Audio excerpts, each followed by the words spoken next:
Hello friend, welcome to BK ji के trick. मैं विकास कुमार आप सभी को स्वागत करता हूं बीके जी के ट्रिक का स्टडी चैनल में। आज हम लोग जीके का सेट लगाएंगे जिसमें कुल 50 प्रश्न होगा। देखते हैं आप लोग की तैयारी कैसी है। हाँ, बहुत दिनों से यह सेट नहीं आ पा रहा था क्योंकि हम लोग को टाइम नहीं मिल पा रहा था। चलिए शुरू करते हैं। आज का पहला प्रश्न, निम्नलिखित का मिलान कीजिए। निम्नलिखित मिलान करना है आप लोग के। प्लासी के युद्ध किसके किसके बीच हुआ था? तो ये हुआ था क्लाइव और सिराजुद्दौला के बीच। क्लाइव और सिराजुद्दौला के बीच हुआ था प्लासी का युद्ध। हल्दी घाटी का युद्ध हुआ किसके किसके बीच हुआ था? तो हल्दी घाटी का युद्ध हुआ था अकबर और राणा प्रताप के बीच। तलिकोटा का युद्ध 1565 ईस्वी में हुआ था। विजयनगर साम्राज्य का पतन हुआ था तलिकोटा के युद्ध के तहत। पानीपत के प्रथम पानीपत के युद्ध बाबर और इब्राहिम लोदी के। इस तरह इस प्रश्न का सही जवाब होगा ऑप्शन नंबर सी 2 1 2 2 3 4 1। 3 है 2 3 4 1।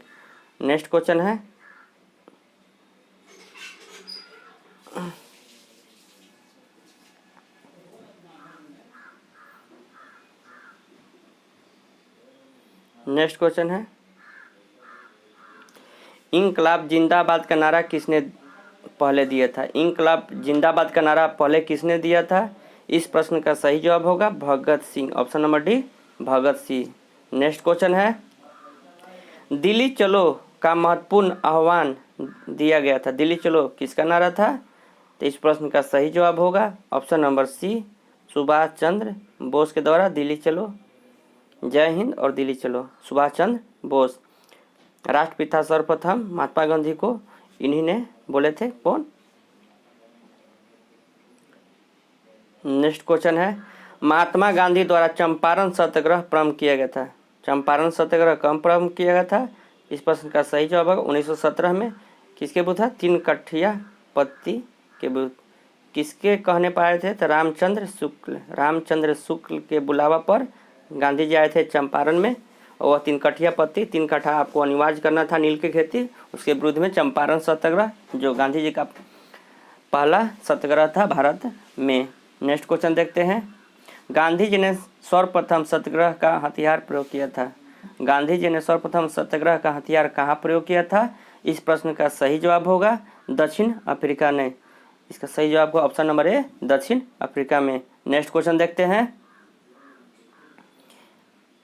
भारतीय राष्ट्रीय कांग्रेस ने सर्वप्रथम पूर्ण स्वराज का प्रस्ताव ग्रहण किया। भारतीय राष्ट्रीय कांग्रेस ने सर्वप्रथम पूर्ण स्वराज का प्रस्ताव ग्रहण किया। इस प्रश्न का सही जवाब होगा लाहौर अधिवेशन में। कब? 1929 में लाहौर अधिवेशन में। नेक्स्ट क्वेश्चन है, भारत में होम रूल आंदोलन शुरू किया गया था। भारत में होम रूल आंदोलन शुरू किया गया था। किसके द्वारा शुरू किया गया था? तो एनी बेसेंट और तिलक के द्वारा। इस प्रश्न का सही जवाब होगा option number be Annie Besant और तिलक। नेक्स्ट क्वेश्चन है, भूदान आंदोलन किसने शुरू किया था? भूदान आंदोलन किसने शुरू किया था? इस प्रश्न का सही जवाब होगा विनोबा भावे। कहाँ से? तो पोचमपल्ली तेलंगाना। पोचमपल्ली तेलंगाना से शुरू किए थे। कौन? तो विनोबा भावे ने। कौन आंदोलन? तो भूदान आंदोलन। नेक्स्ट क्वेश्चन है, कुख्यात व्यक्ति जनरल डायर जलियांवाला बाग हत्याकांड के लिए उत्तरदायी था। उसकी हत्या की थी। किसने की थी? तो उधम सिंह ने। उधम सिंह ने इंग्लैंड में जाकर कब? 1940 ईस्वी में जलियांवाला बाग के हत्याकांड के हत्यारा जनरल डायर को गोली मारा था। नेक्स्ट क्वेश्चन देखते हैं, दिल्ली के पहले भारत की राजधानी थी। दिल्ली से पहले भारत की राजधानी कहाँ थी?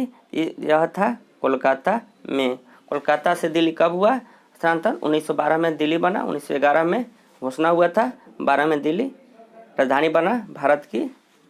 उससे पहले कोलकाता था। 1952 का वर्ष भारतीय इतिहास में क्यों महत्वपूर्ण था? 1952 का वर्ष भारतीय इतिहास में क्यों महत्वपूर्ण था? इस प्रश्न का सही जवाब होगा ऑप्शन नंबर डी, लोकसभा के लिए प्रथम आम निर्वाचन। लोकसभा के लिए प्रथम आम निर्वाचन 1951 से 1952 में हुआ था, जिसके तहत निर्वाचित रूप से प्रधानमंत्री का बने थे कौन, तो बने थे जवाहरलाल नेहरू। भारत में सिविल सेवाओं के लिए कौन नियुक्ति करता है? भारत में सिविल सेवाओं की नियुक्ति कौन करता है? इस प्रश्न का सही जवाब होगा ऑप्शन नंबर ए, राष्ट्रपति।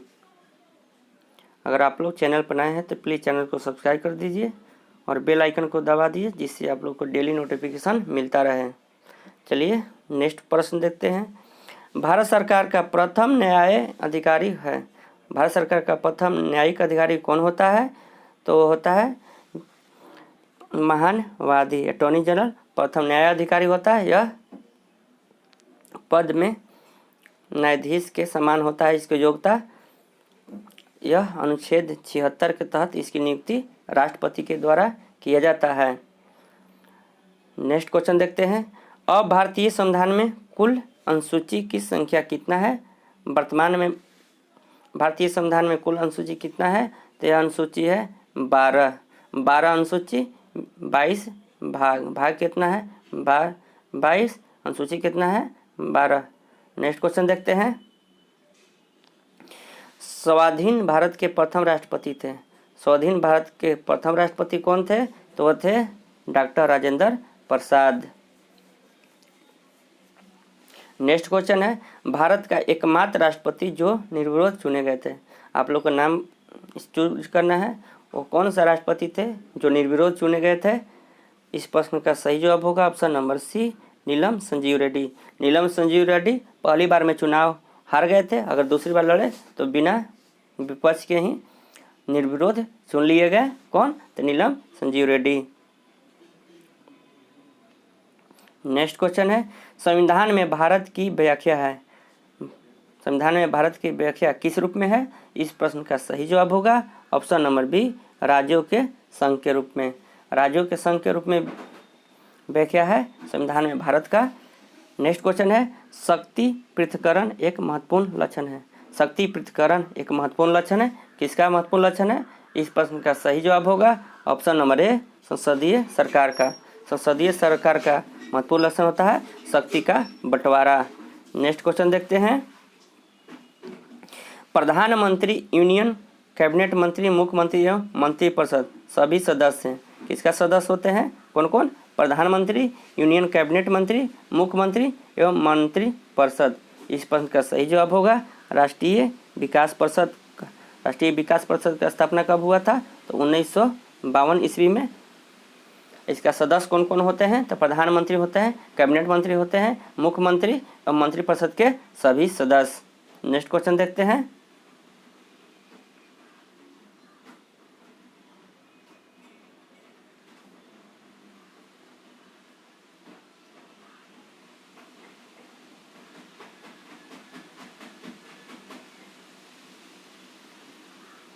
नेक्स्ट क्वेश्चन देखते हैं।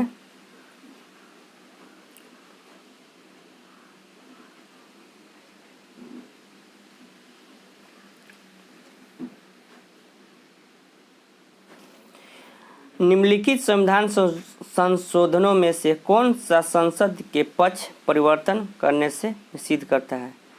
निम्नलिखित संविधान संशोधन में से कौन सा संसद के पक्ष परिवर्तन करने से निषिद्ध करता है? इस प्रश्न का सही जवाब होगा 52वां संविधान संशोधन। कब हुआ था? 1985 में। कब? 1985 में राजीव गांधी के यह संसदों को दल परिवर्तन करने से संबंधित है। नेक्स्ट क्वेश्चन है, निम्नलिखित भारतीय राज्यों में से कौन भूमिबद्ध है? कौन सा राज्य है जो भूमि से सीमा केवल लगता है, समुद्र से सीमा नहीं लगता है? इस प्रश्न का सही जवाब होगा बिहार। बिहार का सीमा भूमि से लगता है, उसे समुद्र से कोई हिस्सा टच नहीं करता है। केरल समुद्र किनारे, गुजरात भी समुद्र किनारे है और पश्चिम बंगाल भी समुद्र किनारे है, लेकिन बिहार भूमिबद्ध सीमा है। दमन और दीव को कौन अलग करता है? दमन और दीव को कौन अलग करता है? इस प्रश्न का सही जवाब होगा ऑप्शन नंबर बी, खंभात की खाड़ी। खंभात की खाड़ी दमन और दीव को अलग करता है। नेक्स्ट क्वेश्चन देखते हैं। निम्नलिखित अक्षांशों में से कौन सा भारत से होकर गुजरती है? कौन सा अक्षांश भारत से होकर गुजरती है? इस प्रश्न का सही जवाब होगा कर्क रेखा। 23.5 डिग्री 23.5 डिग्री उत्तरी अक्षांश को कर्क रेखा कहते हैं और 23.5 डिग्री दक्षिणी अक्षांश को मकर रेखा कहते हैं। भारत की जलवायु कैसी है? इस प्रश्न का सही जवाब होगा ऑप्शन नंबर ए, उष्णकटिबंधीय जलवायु। उष्णकटिबंधीय जलवायु भारत की जलवायु है। नेक्स्ट क्वेश्चन देखते हैं।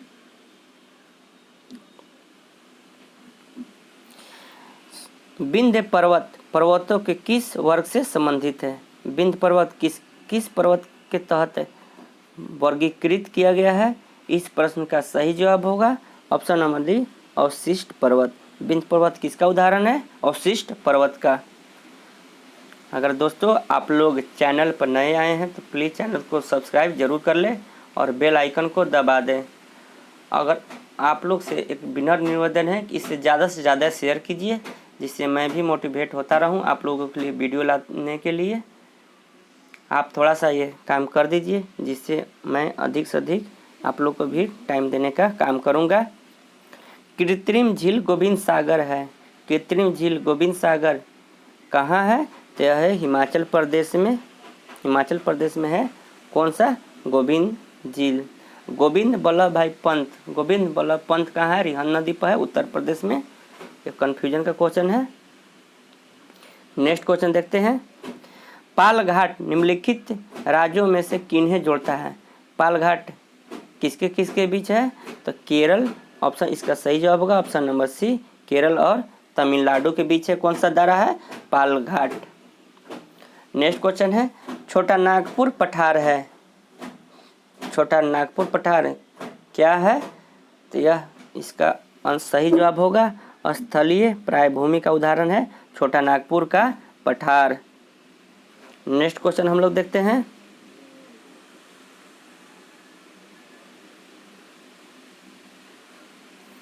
भारत में निम्नलिखित झीलों में से किसका पानी सबसे अधिक खारा है? दोस्तों भारतीय निम्नलिखित झीलों में से किसका पानी अधिक खारा है? इस प्रश्न का सही जवाब होगा ऑप्शन नंबर डी, सांभर झील। सबसे खारा पानी किसका है? सांभर झील का। नेक्स्ट क्वेश्चन देखते हैं। सागर में भारतीय सार्वभौमत्व डैश समुद्री मील तक है। सार्वभौम कितना है? सार्वभौमिक सीमा तो यह होता है 12 नॉटिकल मील तक। इसका सही जवाब होगा ऑप्शन नंबर सी, 12 नॉटिकल मील। नेक्स्ट क्वेश्चन है। निम्नलिखित नदियों में से कौन बिहार के गंगा में मिलती है? 4 ऑप्शन है, इनको चूज करना है। कौन कौन सी नदी बिहार में गंगा से मिलती है? इस प्रश्न का सही जवाब होगा उपरोक्त सभी। घाघरा भी मिलता है, सोन भी, दक्षिण से मिलने वाला सोन महत्वपूर्ण नदी है। गंडक जो शालिग्रामी, पुनपुन जो फतुआ के तहत मिलता है, सोन मनेर के तहत। गंडक मिलता है छपरा में। जो पाटलिपुत्र किसके सहायक के था? तो गंडक, सोन और गंगा के किनारे पर बसा हुआ। नेक्स्ट क्वेश्चन देखते हैं। भारतीय उपमहाद्वीप वास्तविक रूप में से एक बड़ा भूखंड का भाग था जो कहलाता था। भारतीय उपमहाद्वीप वास्तविक रूप में एक बड़ा भूखंड का भाग था जो कहलाता था। क्या कहलाता था? इस प्रश्न का सही जवाब होगा गोंडवाना महाद्वीप। गोंडवाना महाद्वीप का भारतीय उपमहाद्वीप भाग था। उत्तरी भारत की तराई क्षेत्रों में सतही जल की अति प्रचुरता होने के कारण है। उत्तर भारत के तराई क्षेत्रों में सतही जल की अति प्रचुरता होने के क्या कारण है? इस प्रश्न का सही जवाब होगा अधिक बड़े क्षेत्र में चौड़ी घाटियां के साथ नदियों का जल फैल जाता है। अधिक बड़े क्षेत्र में चौड़ी घाटियां के कारण नदियों का जल क्षेत्र फैल जाता है, यही कारण है सतही जल सबसे ज़्यादा है उत्तर भारत में। नेक्स्ट क्वेश्चन देखते हैं। निम्नलिखित बड़े बंदरगाहों में से कौन एक बिना प्राकृतिक बंदरगाह है? कौन सा एक बिना प्राकृतिक माने प्राकृतिक बंदरगाह नहीं है? कौन सा है? तो यह है पारादीप। पारादीप कहाँ है? तो उड़ीसा में, यह पूर्वी तट के भाग है। नेक्स्ट क्वेश्चन देखते हैं। पाक जल डमरू मध्य भारत को अलग करता है, किसकी अलग करता है? तो भारत और श्रीलंका के बीच है कौन सा? पाक जल डमरू मध्य। इस प्रश्न का सही जवाब होगा ऑप्शन नंबर सी, श्रीलंका से। नेफा पुराना नाम है नॉर्थ ईस्ट फ्रंटियर, तो यह है अरुणाचल प्रदेश का। इसका सही जवाब होगा option number D, Arunachal Pradesh. Greenwich के पूर्वी देशांतर पर निम्न से किस में भारतीय मानक समय माना जाता है? इसमें आप लोग को चूज करना है कौन सा भारत का मानक समय है। तो यह है 82.5 डिग्री, जो ग्रीनविच से कितना घंटा आगे है? तो वह 5.5 घंटा आगे है।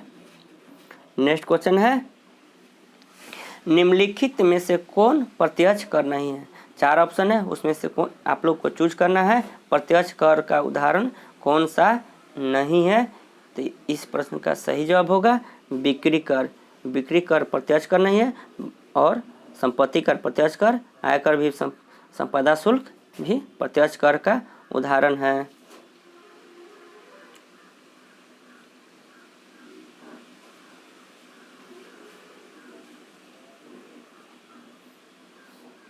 निम्नलिखित में से कौन राजकीय कर नहीं है? कौन सा राज्य स्तर पर कर नहीं है? तो इस प्रश्न का सही जवाब होगा ऑप्शन नंबर डी, इनमें से कोई नहीं। संपदा शुल्क भी राज्य लगाता है, मनोरंजन कर भी लगाता है, मध्य कर, आबकारी शुल्क भी राज्य सरकार द्वारा लगाया जाता है। इस प्रश्न में कोई भी राज्य कर से सभी राज्य कर है। इस प्रश्न का ऑप्शन सही जवाब होगा ऑप्शन नंबर डी।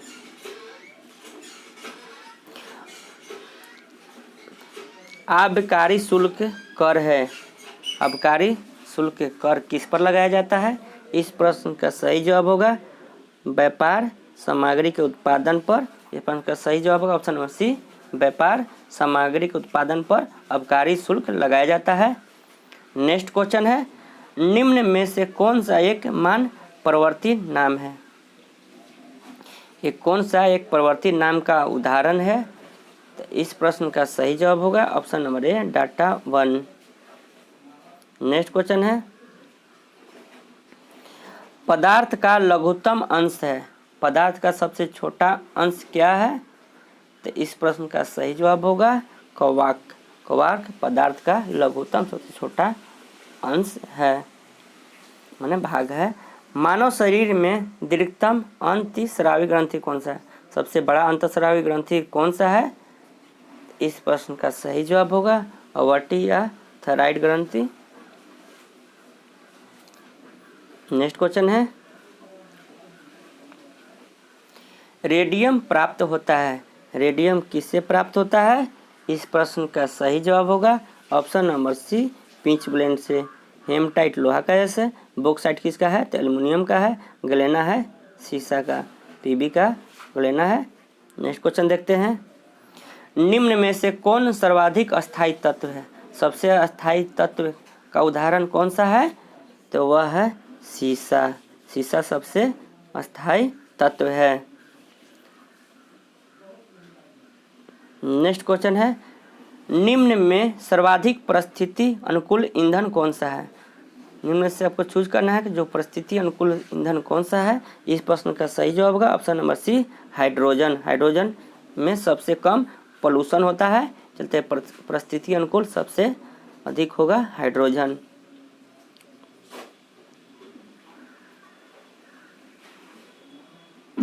आप लोग को मिलान करना है और चूज करना है कौन किससे संबंधित है। Vitamin C. विटामिन सी से क्या होता है? Scurvy. Vitamin D. Vitamin D से क्या होता है? तो वह होता है रिकेटस। विटामिन बी से क्या होता है? तो होता है बेरी बेरी। विटामिन ए से क्या होता है? रतौंधी। इस प्रश्न का सही जवाब होगा option number C 2, 3, 1, 4। Next question है, निम्नलिखित का मिलान करें। फिर से मिलान करना है आप लोग को। न्यूक्लियस, डीएनए का संश्लेषण कहाँ होता है? न्यूक्लियस में होता है। माइटोकॉन्ड्रिया में क्या होता है? श्वसन होता है। क्लोरोप्लास्ट में क्या होता है? प्रकाश संश्लेषण होता है। राइबोसोम्स में क्या होता है? प्रोटीन का संश्लेषण होता है। इस तरह इस प्रश्न का सही जवाब होगा 4, 3, 2, 1।